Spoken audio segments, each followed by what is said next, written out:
फिर 15 दिन की बात कर लेते हैं, तुरंत बोलेगा नहीं निकालने का। एक बार वकील और डॉक्टर इसका चक्कर लगे तो ठीक है। या तो आपकी उपस्थित बैठे हुए हमारे सभी आदरणीय डॉक्टर रणजीत शाह जी, डॉक्टर नीता रानी पालीवाल जी, डॉक्टर सुरेश प्रभु जी, अभी गांधी शांति प्रतिष्ठान से पहुँचे हुए हमारे मनोज कुमार झा जी, अभी नई पीढ़ी के प्रवक्ता करोड़ी कॉलेज नमन कुमार जी हैं, संजय मिश्र जी हैं, बहुत सारे दोस्त मित्र हैं, हरिशुमन बिष्ट जी हैं, आप सभी को मेरा अभिवादन। जिनका नाम लेना मैं भूल जाऊं माफ करेंगे, लेकिन सभी को मेरा प्रणाम। आज का विषय जो है वो रखा है साहित्य अकादमी में वार्ता के लिए, संवाद के लिए।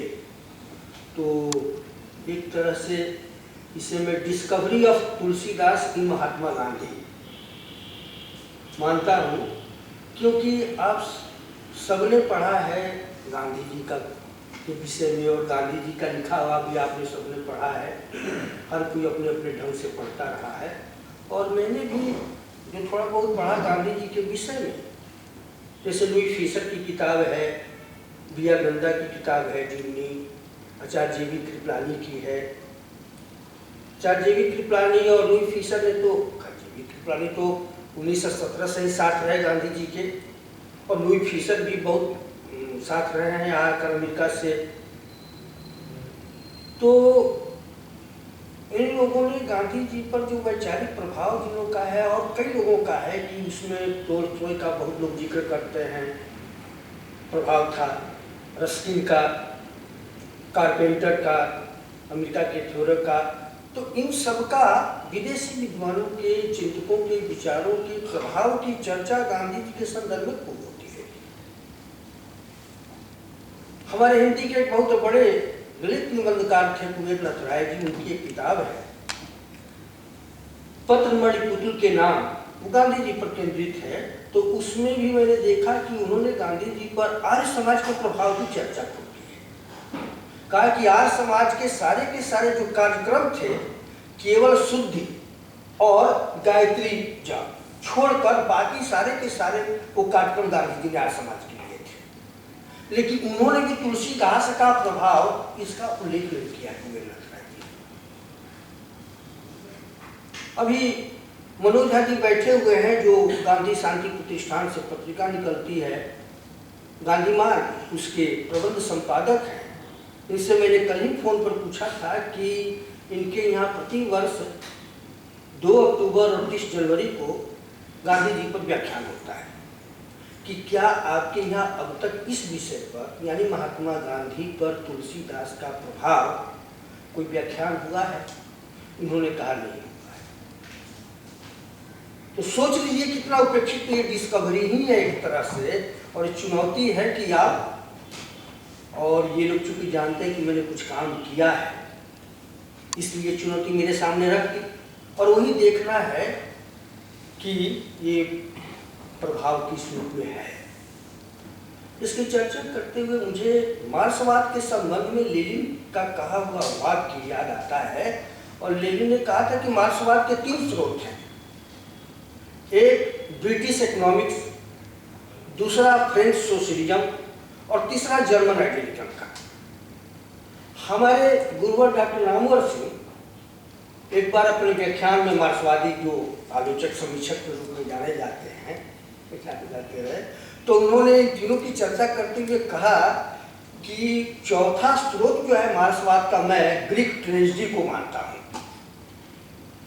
तो मुझे सोचते हुए ध्यान दिया कि उसी तर्ज पर मैंने देखा कि गांधी जी के जो सारे ये हैं उसके 5 स्रोत हैं।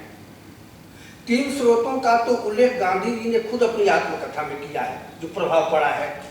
भाई रायचंद थे गुजराती, और दूसरे रस्किन और तीसरे टॉल्स्टॉय। इन 3 का गांधी जी ने कहा है कि मेरे जीवन पर बहुत टॉल्स्टॉय का पढ़ा है, टॉल्स्टॉय के बारे में लिखा होगा जी, तीनों का नाम लिया है, रस्किन, टॉल्स्टॉय और राइचर जो गुजराती। तो लेकिन गांधी जी को पढ़ते हुए अध्ययन जब मैं करने लगा तो देखा कि इन तीनों के अतिरिक्त उन पर जो प्रभाव पड़ा है बहुत, वह गीता और तुलसीदास की रामचरित मानस का। और ये मैं निराधार बात नहीं कह रहा हूँ, खुद गांधी जी का कथन इसके संबंध में है, जो उन्होंने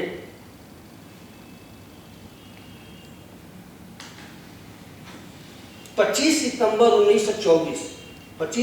1924 के यंग इंडिया में उन्होंने एक लेख लिखा था, और उस लेख का यह अंश है कि भगवत गीता और तुलसीदास की रामायण से मुझे अपार शक्ति मिलती है।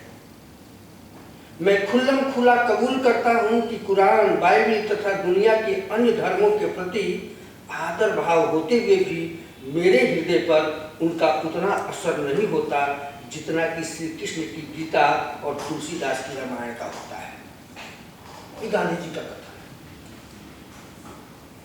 मुझे ताज्जुब हुआ होता है कि इतने बड़े बड़े लोग लिख गए लेकिन कोई गांधी जी का यह कथन तुलसीदास नहीं करता। अब गांधी जी का यह कथन गांधी जी ने कह दिया, खुद उनके मैंने लेखन में और उनके कार्यों में किस तरह सत्यापित होता है उससे, वो हमें देखना है। और यह देखने के लिए सबसे पहले आप 1909 में जो उन्होंने हिंद स्वराज पुस्तक लिखी उसमें चलिए। उसी में सत्याग्रह नाम का चैप्टर है, जहां वो सत्याग्रह के सिद्धांत का प्रतिपादन करते हैं। और जिस सत्याग्रह की चर्चा पूरी दुनिया में होती रही, जिस सत्याग्रह की बदौलत गांधी जी मोहनदास करमचंद गांधी महात्मा कहे जाने लगे, और उस सत्याग्रह की शुरू में जो परिभाषित करते हैं गांधी जी, उसमें तुलसीदास का दोहा उद्धृत करते हैं सबसे पहले। और वो कहते हैं कि कवि तुलसीदास ने कहा है, आप पढ़िएगा सत्याग्रह जैसे वो चैप्टर में शुरू होता है, यही से शुरू होता है। कवि तुलसीदास ने कहा है, दया धर्म को मूल है, देह मूल अभिमान, तुलसी दया न छोड़िए, जब लग घट में प्राण। और उसके बाद वो लिखते हैं गांधी जी कि मुझे तो यह वाक्य शास्त्र वचन की तरह लगता है, जैसे 2 और 2 4 ही होते हैं। ऊपर के वाक्य पर मुझे उतना ही भरोसा है, दया बल आत्मबल है और वही सत्याग्रह है। इसके बाद वो सत्याग्रह को परिभाषित करते हैं तरह तरह के उदाहरण देकर। अब देखिए, मुझे ताज्जुब होता है कि सत्याग्रह पर इतना लोगों ने लिखा, लिख रहे हैं और बोल रहे हैं, लेकिन तुलसीदास का के जिस दोहा का इस्तेमाल गांधी जी ने किया उसकी कोई चर्चा नहीं करता। कई हिंद स्वराज 1909 में, अरे 1909 करते 2009 में हिंद स्वराज पर शताब्दी गोष्ठियां कही, मुझे भी अवसर मिला, दिल्ली विश्वविद्यालय में भी हुआ था। लेकिन सत्याग्रह सब सत्य अहिंसा की बात, लेकिन उनकी तुलसीदास के माध्यम से, उनकी इस दोहे के माध्यम से गांधी जी ने सत्याग्रह को परिभाषित किया, समझा, कोई चर्चा नहीं करता। पता नहीं क्यों नहीं करता। भी वो अधिकतर तो लिखने वाले अंग्रेजी वाले रहे हैं गांधी जी पर, तो सोचते होंगे कि हिंदी वाले का नाम क्यों लाए, हो सकता है, ये आप सबके सोचने की बात है। बहरहाल अब इस दोहे का गांधी जी ने, मैंने देखा कि इतना अनेक अवसरों पर इस्तेमाल किया है, प्रयोग किया है।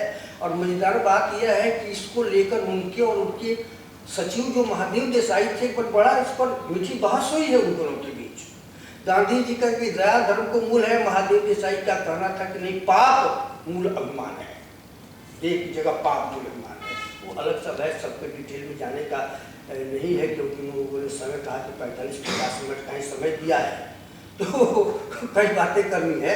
लेकिन 1909 के लेकर अंतिम 1947 में जो इस दोहे का इस्तेमाल करते हैं, 28 दिसंबर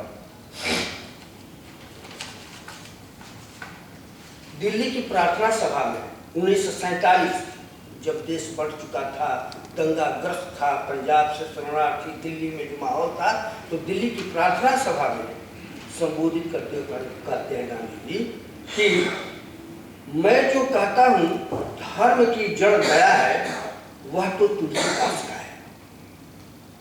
उससे कहो कि तू दीवाना है, लेकिन उसकी रामायण जितनी चलती है उतनी सारे हिंदुस्तान में दूसरी कोई पुस्तक नहीं चलती। गांधी जी गुजराती थे, ऐसा भी नहीं थे कि हिंदी के थे कि इसलिए कोई कहे कि ये हिंदी प्रेमी उन्होंने कह दिया। कोई दूसरी पुस्तक नहीं चलती, शायद ही दुनिया में कोई दूसरी पुस्तक चलती होगी, दुनिया को भी रखती है। यह पुस्तक सिर्फ बिहार या संयुक्त प्रांत में चलती है ऐसी बात नहीं है, वह सब जगह चलती है। मैंने उनका काम किया, उनकी आवाज उठाई, उनका काम किया यानी तुलसीदास का काम। अब जो गांधी जी ने कहा, तो भाई गांधी जी हम लोग की तरह ये वातानुकूलित कक्ष में बैठकर और पुस्तकालय में नहीं लिख रहे थे, वो तो पूरे देश घूम रहे थे, पूरा देश घूम रहे थे, देख रहे थे, और उन्होंने देखा कि क्या है तुलसीदास का प्रभाव है। उनसे बहुत पहले जॉर्ज ग्रियर्सन ने घूमकर काम किया था उस आदमी ने, और जॉर्ज ग्रियर्सन का देखा मैंने ये कथन तो मुझे ताज्जुब हुआ। जॉर्ज ग्रियर्सन ने लिखा कि भागलपुर से पंजाब, जहां मैं रहता हूं भागलपुर, और पंजाब और हिमालय से नर्मदा तक के विस्तृत क्षेत्र में इस ग्रंथ का सभी वर्ग के लोगों में समान रूप से समादर पाना निश्चय ही ध्यान देने योग्य है। सामान्य हिंदू जितना मानस से परिचित है उतना सामान्य अंग्रेज अपनी बाइबिल से नहीं। उत्तरी भारत में अमीर हो या गरीब, ऐसा कोई हिंदू न मिलेगा जो इसकी पंक्तियों से अपरिचित हो और अपनी बातचीत में इसका प्रयोग न करता। तो ग्रियर्सन भी भाई कोई भाई भ्रमण करता रहा आदमी, काम किया सर्वे और क्या क्या नहीं। और मुझे ताज्जुब हुआ जब भागलपुर का नाम लिया तो आपको सच्चाई बता दें कि भागलपुर के आसपास 3-4 ऐसे गांव हैं जहां हम हर मंगलवार को मानस सत्संग होता है, और वहां पर ऐसे लोग हैं जिनको अक्षर ज्ञान नहीं है, लेकिन वो मानस की मैंने धड़ल्ले से चौपाइयाँ आपको सुनाते रहे, सुना जाएंगे। ये अभी भी चल रही है वहाँ पर परंपरा। तो मुझे बात भाई फिर सबको मालूम कैसे हुआ, अगर नहीं हुआ आदमी दौरा किया और घुमा तो ऐसे लोग थे। और उसका तो प्रमाणिक जो बात मैं करने जा रही हूँ, लेकिन मेरे मित्र सभी जानते हैं, डीपी त्रिपाठी जो पिछली बार आए भी थे, तो डीपी त्रिपाठी ने बताया, ये बात मुझे बताई थी कि और मेरी किताब आधुनिकता और तुलसीदास का लोकार्पण हो रहा था पंचीसर क्लब में, उसमें अशोक वाजपेयी जी थे, विश्वनाथ त्रिपाठी जी थे, उन लोगों के सामने बात उन्होंने कही थी कि विनोबा भावे ने 1955-56 के आसपास भारत यात्रा की थी उदान के सिलसिले में, है ना? हाँ, तो करने के बाद मैंने भागलपुर में देखा उनको 1955 देखा। तो मैंने भी देखा था विनोबा जी को, लेकिन 1955 में नहीं, 65 के बाद देखा था मैंने।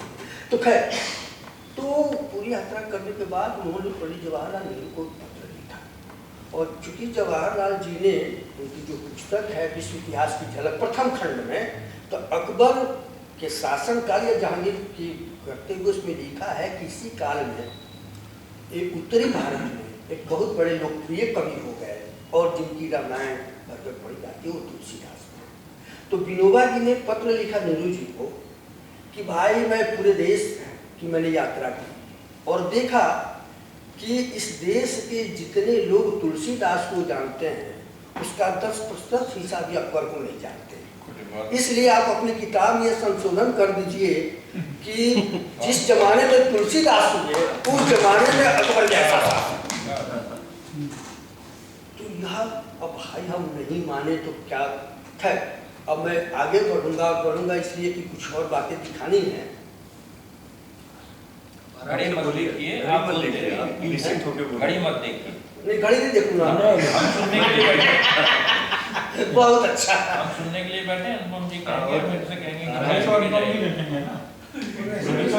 थोड़ा आगे पीछे निश्चिंत होकर नहीं भाई ठीक है। जब आप लोग भी आए हैं, बातचीत को कहाँ आजकल श्रोता हम लोग को मिलते हैं, ये सुनने वाले मिलते कहाँ हैं?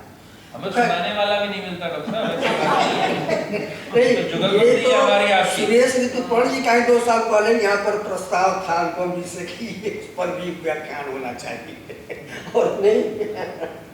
खैर, तो अब देखिए कि किस तरह से गांधी जी असहयोग आंदोलन के दौरान तुलसीदास का उपयोग करते हैं।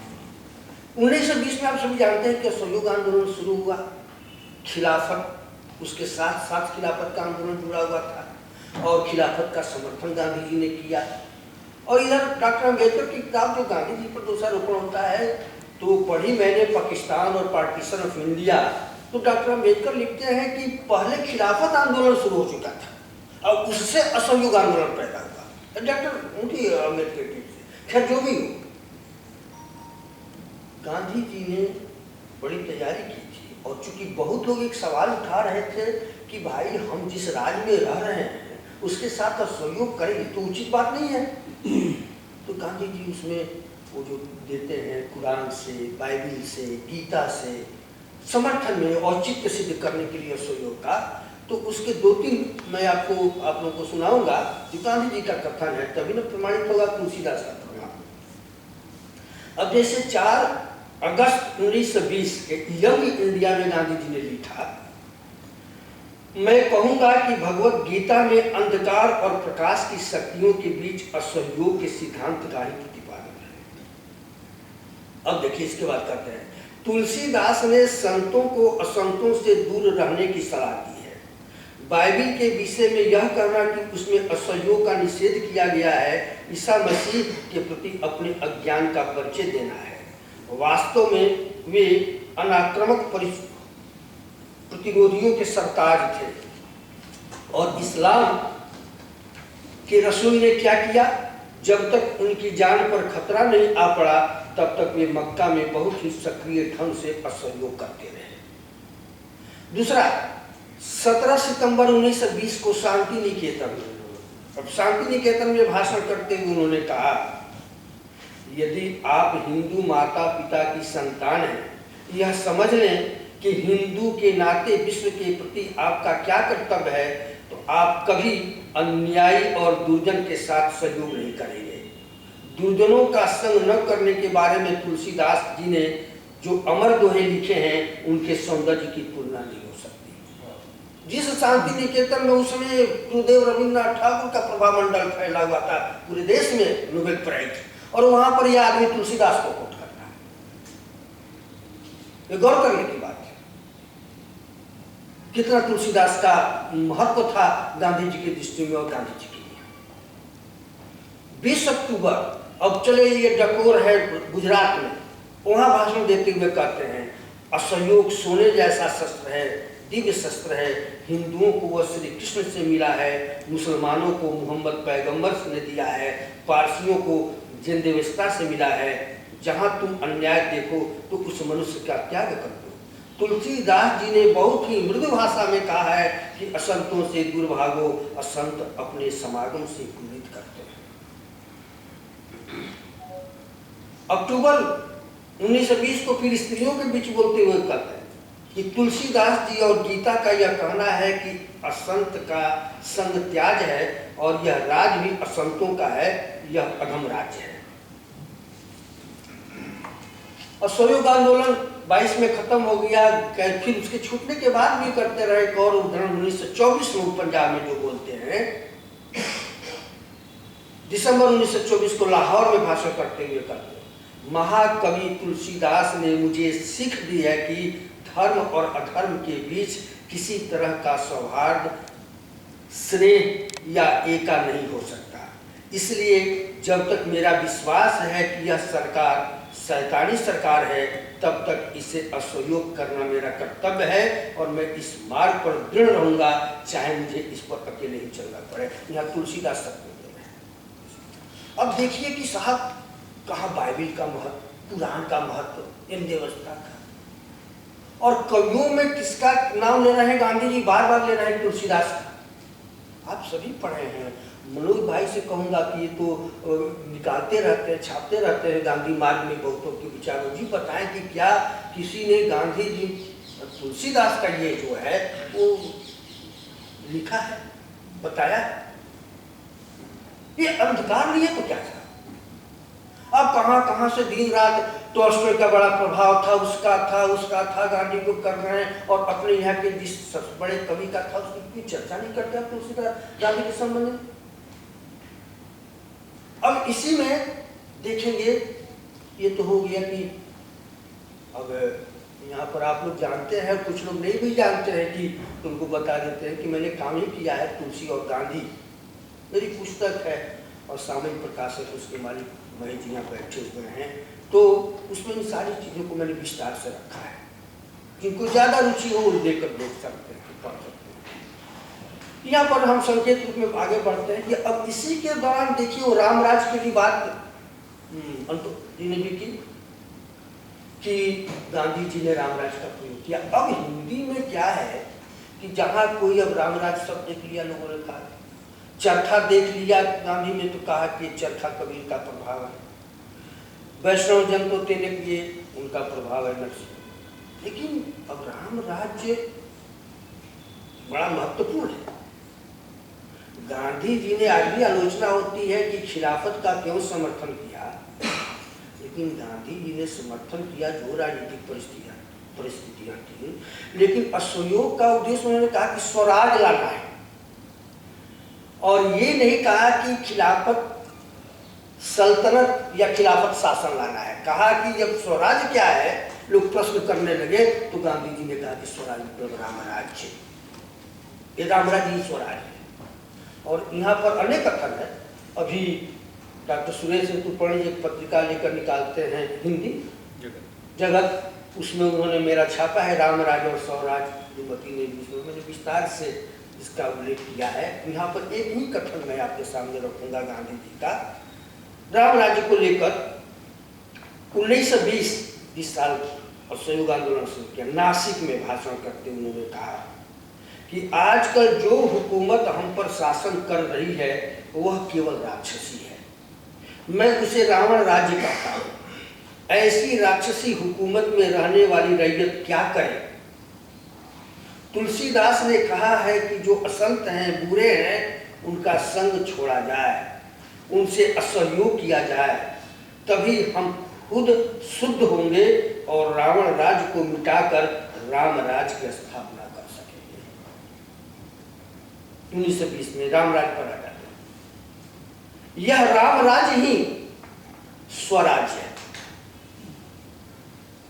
स्वराज स्थापित किए बिना हम इस राक्षसी राज्य से छूट नहीं सकते। मैंने पढ़ा गांधीवाद में जो है तो इतना रामराज और तुलसीदास, मैंने देखा लगा कि गांधी जी को सपने में भी नहीं याद आते थे कि रामराज और तुलसीदास, इतना कोई कभी नहीं याद आता है भाई। अब पढ़िए तो 100 खंडों में गांधीवाद में है, तब न्याय आप कर पाएंगे। और यहाँ पर कहा न कि जो शुरू किया, मैसूर में जाते हैं, केरल में जाते हैं, श्रीलंका तक में जाते हैं, वहाँ कहते हैं कि रामराज रामराज की विशेषताएं बतलाते हैं। उस सब मैंने अपने लेखन किया, उनका यहाँ करना संभव नहीं है। लेकिन कहा न कि अब जो लोग आज भी असहयोग खिलाफत का समर्थन नहीं कर रहे, तो मैंने कई जगह कहा कि देखो भाई उस परिस्थितियां थी ऐसी, उस समय दिवस होना पड़ा, लेकिन ये नहीं कहा कि खिलाफत जैसा राज लाना है। राज कैसा लाना है भाई? राम राज्य जैसा। और राम राज्य आप सभी जानते हैं, किसी को बताने की जरूरत नहीं है कि जब भारत में और पूरे यूरोप में, दुनिया में सोवियत क्रांति का शोर मचा हुआ था, समाजवादी क्रांति का शोर मचा हुआ था, हिंदी में लोग लिख रहे थे, और लाला लाजपत राय, लोकमान्य तिलक, ये लोग बड़े सोवियत क्रांति के प्रशंसक थे, और अंग्रेज सरकार इन्हें बोल्शेविक एजेंट समझती थी, इन लोगों को, जिन्हें हमारे आजकल के प्रगतिवादी और ये लोग जो है कह देते हैं कि हिंदूवादी में, लेकिन इस तरह के लोग थे। तो यह सब जो है सबके बावजूद, और खुद देखें 1925 में कम्युनिस्ट पार्टी की स्थापना हो चुकी थी। 1934 में कांग्रेस के अंदर ही सोशलिस्ट पार्टी की स्थापना हुई। जयप्रकाश नारायण, डॉक्टर राम मनोहर लोहिया, मसानी, आचार्य नरेंद्र देव, कितने लोग थे। जवाहरलाल नेहरू जो गांधी जी के बड़े प्रिय थे, कुछ समाजवाद से उतने प्रभावित थे, सोवियत संघ की यात्रा करके आए हुए थे, और समाजवाद लोग कर रहे थे। और उस समाजवाद के काउंटर में ये आदमी राम राज्य ला रहा था। अब राम राज्य वो कहने की जरूरत नहीं, सभी जानते हैं कि तुलसीदास की वो एक अपनी सृष्टि है, एक पॉलिटिकल जो है तुलसीदास में, इसलिए मैं तुलसीदास को बहुत बड़ा एक पॉलिटिकल पोएट मानता हूँ। और राजनीतिक दृष्टि से, राजनीतिक चिंतन की दृष्टि से तुलसीदास का मेरी दृष्टि में वही महत्व है जो प्लेटो का है या मार्क्स का है। इन लोगों ने भी राजनीतिक व्यवस्था की। सबको मालूम है कि प्लेटो ने जब देखा कि उसके गुरु सुकरात को ये मूर्खों ने मृत्युदंड की सजा दे दी, जहर पिलवाया, तब ने उसने रिपब्लिक लिखा। और रिपब्लिक में कहा कि आइडियल स्टेट ये तब तक नहीं अच्छा राज हो सकता जब तक कि फिलोसफर किंग नहीं हो, प्लेटो की। और वहां से चले आइए अपने यूरोपीय चिंतन में, हॉब्स, लॉक, रूसो होते हुए, रूसो का जनरल भी बड़ा चर्चित हुआ, एल्फियर स्टेट और मार्क्स पर चले ये classless society, dictators of the proletariat. आप देखेंगे कि तुलसीदास ने जो रामराज की परिकल्पना, दैहिक दैनिक भौतिक तापा रामराज का हो, बैर न कर का भूषण कोई, राम प्रताप विषमता कोई। यह विषमता का बीच जाना ही तो समाजवाद है। समाजवाद 19वीं शताब्दी में आता है या 19वीं शताब्दी में, और तुलसीदास ये विषमता मिटाने की बात कर देते हैं। ये कौन शताब्दी थी? 16वीं शताब्दी थी। राम प्रताप विषमता, राम का प्रताप यानी काम ऐसा था कि विषमता मिट। और पढ़ लीजिए पूरा रामराज का वर्णन। और एक और दोहा है सभी चर्चा के कि दंड जति न कर भेद कर नर्तक नृत्य समाज, जीतम मन पस सुनिय स रामचंद्र के काज। सन्यासियों के हाथ में डंडा है, दंड है। और भेद कहाँ है? नर्तक नृत्य समाज। नर्तक नृत्य में चूंकि वहां राग रागुनियों का भेद होता है, इसमें भेद क्यों नहीं है? और जीतना किसको है भाई? मन को। जीतो मन अस शून्य से रामचंद्र के राज। और मन ही एक है जिसको जीतना है, और कोई शत्रु नहीं है। गांधी जी भी यही बात बार बार कहते थे कि मन को जीतना है। वो जो सभ्यता की भी परिभाषा करते हैं जिस स्वराज में, कि वह आचरण है जिसे आदमी अपना फर्ज अदा करता है। फर्ज अदा करने का मतलब है नीति का पालन करना, और नीति पालन करने का अर्थ है मन और इंद्रियों पर संयम रखना। गांधी जी का बार बार वो मन पर जो परिग्रह सारे करते हैं। तो राम राज्य में गांधी जी अपनी सारी जिस प्रकार की वो राजनीतिक व्यवस्था चाहते थे, वो राम राज्य में दिखाई पड़ रही थी। वो समाजवाद में नहीं पड़ रही, जहाँ पर केवल उत्पादन बढ़ाओ, अधिक से अधिक बढ़ाओ, सारे प्राकृतिक संसाधनों का करते जाओ। कहाँ वहाँ पर अपरिग्रह है मार्क्सवाद में और समाजवाद में? वो मनुष्य केंद्रित दर्शन है समाजवाद। गांधीवादी चिंतक धर्मपाल जी का यह बात मुझे बड़ा अच्छा लगता है। कहते हैं कि आधुनिक सभ्यता जो है वह है मनुष्य केंद्रित सभ्यता है। और ये सारा समाजवाद या यूरोप का मानवतावाद, मानववाद जो है, आप देखेंगे कि मनुष्य केंद्रित है। उसमें मनुष्य के आलय मनुष्यतर की कहीं कोई चिंता नहीं है।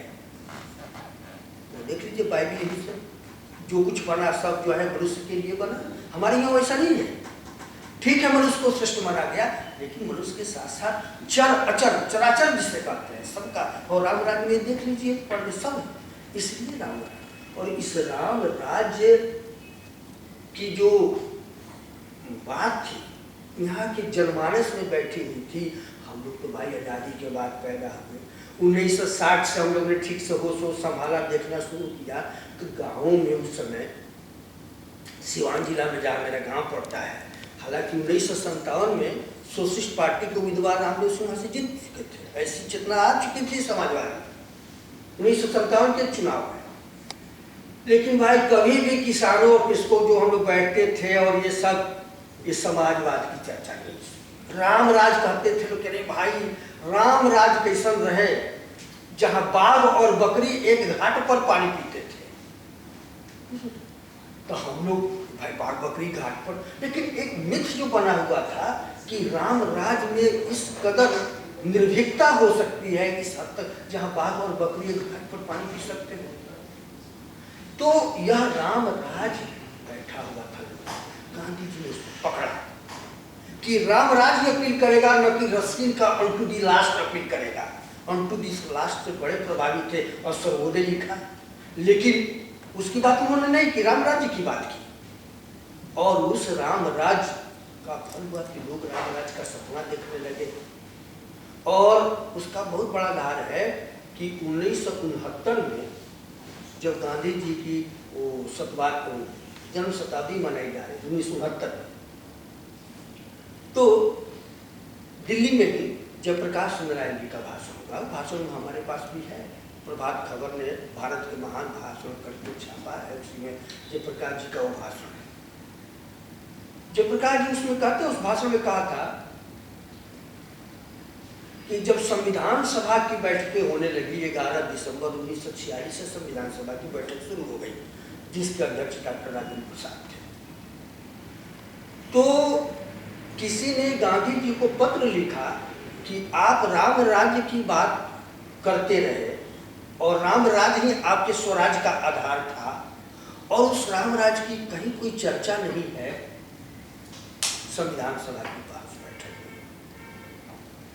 तो गांधी जी ने अपनी हत्या के 40 दिन पहले लिखा है, और शायद हरिजन सेवक में छपा था, कि अगर ऐसा है तो ये बहुत खेदजनक है। तो गांधी जी के जो मूल्य और सपने थे उसको तो दफनाना इन लोगों ने उसी समय से शुरू कर दिया था। राम राज्य और कहाँ सब चला गया, और ग्राम स्वराज सब। लेकिन हम गांधी पर तो ये तुलसीदास का प्रभाव था।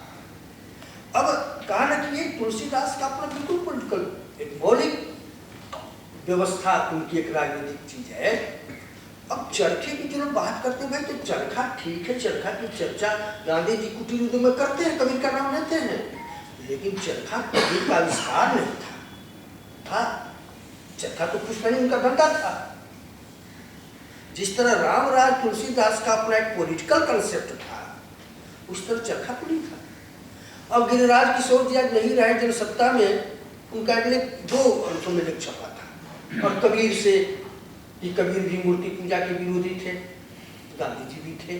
अब ऐसे ऐसी तुलना, अरे भाई ठीक है, मूर्ति पूजा गांधी जी अपने आश्रमों में मंदिर उन्होंने नहीं बनवाया, लेकिन मूर्ति पूजा के विरोधी नहीं थे। अगर मूर्ति पूजा के विरोधी होते तो फिर 1932 में हरिजनों के लिए मंदिर प्रवेश का आंदोलन क्यों चलवाते भाई? विचारने की बात है कि नहीं? अब इस तरह से ऐसे विद्वान पीताम्बर दत्त बड़तवार का लेख मैंने देखा कबीर और गांधी को लेकर, और यही सब कि कबीर भी ऐसे, वो भी ऐसे, वो भी ऐसे। अरे भाई आप देखिए तो गांधी जी ने तो कहीं मूर्ति पूजा को कंडेम किया ही नहीं है। कई जगहों पर उस समय, जिसे आज दलित जात कहते हैं, तो कई तरह के प्रतिबंध लग रहे हैं भाई शब्दों पर, लेकिन उस समय शब्द गांधी जी ने छूट के लिए हरिजन चलाया, और उनको प्रवेश दिलाने के लिए मंदिरों में वो पुरी तक गए, वहाँ नहीं प्रवेश देने दिया। यहाँ पर बैजनाथ धाम में गए, वहाँ पर राजेंद्र बाबू ने अपनी आत्मकथा में लिखा है कि पंडों ने उनकी गाड़ी का हुर जो है लाठी से मारकर चूर चूर कर दिया, गांधी जी का नहीं प्रवेश होने दिया। बनारस में काले झंडे दिखाए गए। तो यह सब जो था, मूर्ति पूजा तो विरोधी होते तो गांधी जी कहते रहे छोड़ो मूर्ति पूजा और मंदिर में सब बेकार की चीजें हैं। तब माथा पीट लेते हैं कि ऐसे ऐसे अपने को जो बड़े विद्वान और कई पुरस्कार और इस प्रकार का वक्तव्य होते जाते हैं। तो यह जो प्रभाव था राम राज्य का, वो देखने की चीज है।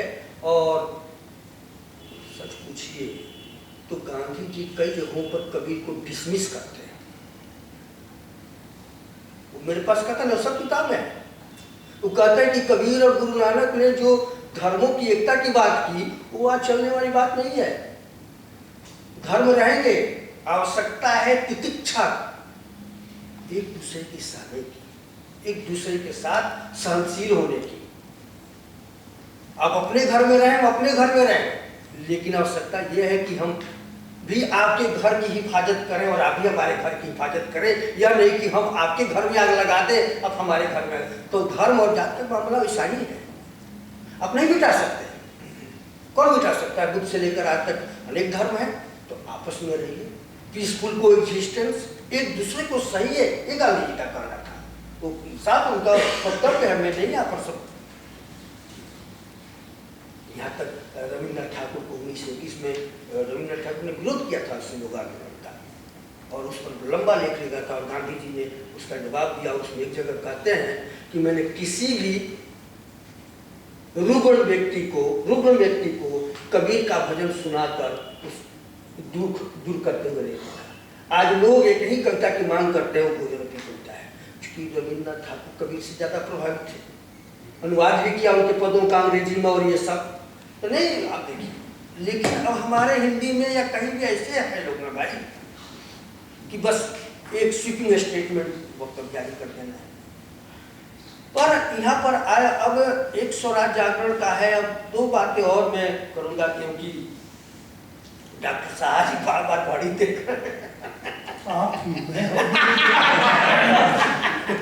नहीं सब बातचीत हो उतने की सबको हिंदी का सवाल। राष्ट्रभाषा के रूप में आप सभी जानते हैं कि गांधी जी का बहुत बड़ा योगदान है और पूरे देश में घूम कर उन्होंने कि आप हिंदी को राष्ट्रभाषा के रूप में स्वीकार कीजिए, मानिए, हमारे देश की एक भाषा होनी चाहिए।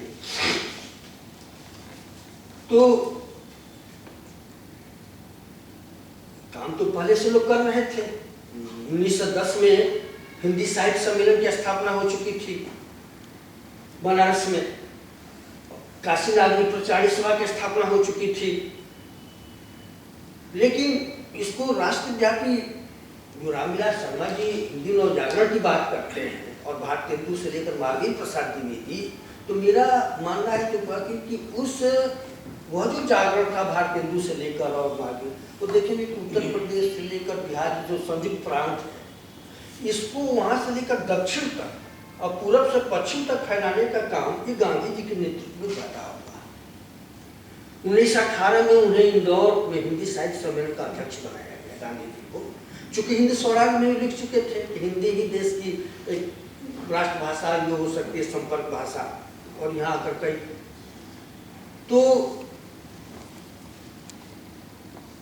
विशेषकर बंगाल से उनको सुनने को मिला कि हिंदी में है ही क्या, इतनी दरिद्र भाषा को आप राष्ट्रभाषा बनाना चाहते हैं।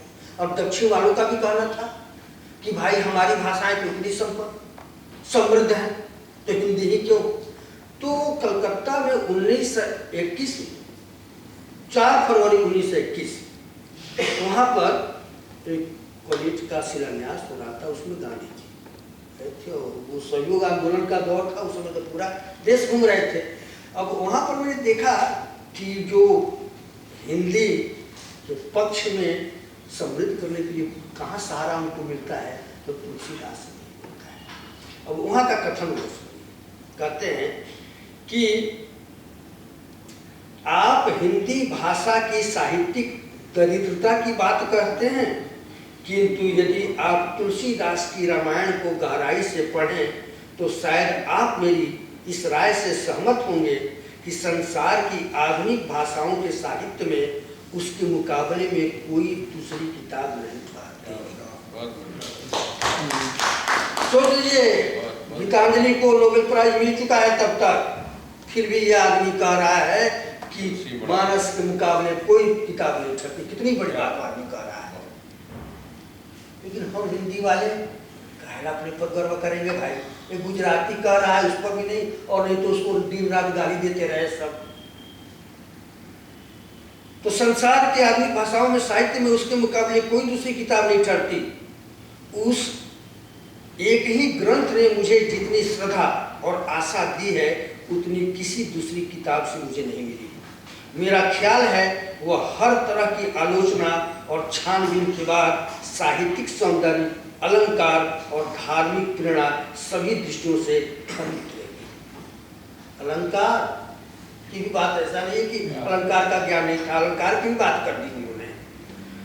तो छानबीन सब यह मैंने एक आप प्रमाण देखें कि तुलसीदास यहाँ भी हिंदी की साहित्यिक जो संपन्नता है, अशेषता उसको सिद्ध करने के लिए तुलसीदास से ही उनको सहारा मिलता है। दूसरा कि यह भी विवाद तब से लेकर भारतेंदु के आज तक भी है।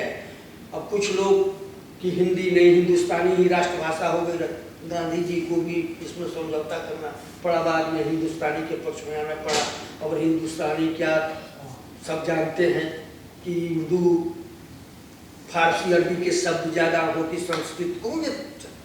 अब इसके संबंध में भी बड़ा दिलचस्प गांधी जी का कथन, और वो भी तुलसीदास ही यहाँ काम आते हैं उनके। और यह 1947 की वही दिल्ली में प्रार्थना सभा में कहते हैं, 18 दिसंबर 1947 दिल्ली की प्रार्थना सभा। तुलसीदास के हम सब भक्त हैं, तुलसीदास के हम सब भक्त हैं और होना ही चाहिए, लेकिन उनकी रामायण में आपको यह देखकर ताज्जुब होगा कि कितने ही अरबी और फारसी के शब्द ले लिए हैं। जो शब्द बाजार में लोग बोलते थे वही उन्होंने ले लिए। आखिर उन्होंने जो लिखा है वह आपके लिए और मेरे लिए लिखा है। तुलसीदास जी ने जो थोड़े से संस्कृत बोलने वाले हैं उनके लिए थोड़े ही लिखा है, इसलिए जो तुलसी की भाषा है वही हमारी भाषा है। इससे बड़ा क्या हो सकता है? अब भाई कहा ना कि मैं तो एक किताब ही 300 पेज की लिख चुका हूँ प्रजा को लेकर, दलित को लेकर। मैंने देखा कि अद्भुत समानताएं हैं दोनों में भाई। तुलसीदास के यहाँ प्रजा शब्द बड़ा प्रिय है, और रामराज और ये हिंद स्वराज आप पढ़ें तो उसमें कम से कम 50 जगहों पर गांधी जी ने प्रजा शब्द का प्रयोग किया है। राज्य की खुशहाली और जो भी है उन्नति तरक्की का पैमाना प्रजा की स्थिति की मानते हैं, और तुलसीदास के यहाँ भी प्रजा शब्द ये उसी तरह से दलित को लेकर है। जिस तरह दलित शब्द पर ये हो रहा है, दोनों की दलित चेतना, और छुटकर फुटकर कई चीजें हैं। अब मुझे तो अब कपास, तो कपास की भी उपयोगिता सिद्ध करने के लिए गांधी जी तुलसीदास की चौपाई उद्धृत करते हैं। कहते कि भाई तुलसीदास ने कितनी सुंदर उपमा दी है कपास के लिए। क्या भाई? तो साधु चरित जिन सरिस कपासु नीरस विशद गुणमय फल जासु, जे सही दुख पर छिद्र दुरावा बंदनीय जे जग जस पावा। कि कपास नीरस है लेकिन विशद गुणमय फल, उसी तरह साधु चरित। तो कपास का भी बड़ी सुंदर उपमा तुलसीदास ने गांधी जी का कर रहा है। अब एक और तुलसीदास जी का दोहा तो गांधी जी बार बार उद्धृत करते हैं, कहते हैं कि यह दोहा मेरे जीवन में पूरी तरह से घटित हो गया है।